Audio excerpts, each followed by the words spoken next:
स्वच्छ चारित्र्याचा असलेला उमेदवार आम्ही दिलेला आहे. मात्र एक जरी तक्रार त्याच्याबद्दल दाखवा, आपल्यासमोर मी जो काही विषय असेल तो खुलासा करेन. मात्र एकही तक्रार समीर नलावडेबद्दल नाही, असं देखील पालकमंत्री म्हणाले. बघा, हे जनता बोलली पाहिजे माझ्या हिशोबाने. आता तो कौल जनता कोणाला देईल हे येणाऱ्या 3 तारखेला कळेल. कोण स्वच्छ चारित्र्याचं आहे, कोणी काय काय केलं मागच्या ह्या वर्षांमध्ये, लोक उत्तर देणार आहेत. मी पोचपावती माझ्याच उमेदवाराची देऊन त्याला किंमत काय? पोचपावती ही लोकांनी दिली पाहिजे.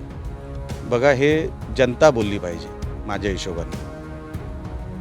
आता तो कौल जनता कोणाला देईल हे येणाऱ्या 3 तारखेला कळेल.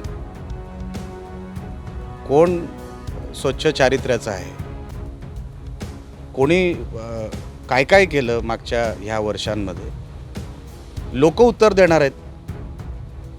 मी पोचपावती माझ्याच उमेदवाराची देऊन त्याला किंमत काय? पोचपावती ही लोकांनी दिली पाहिजे.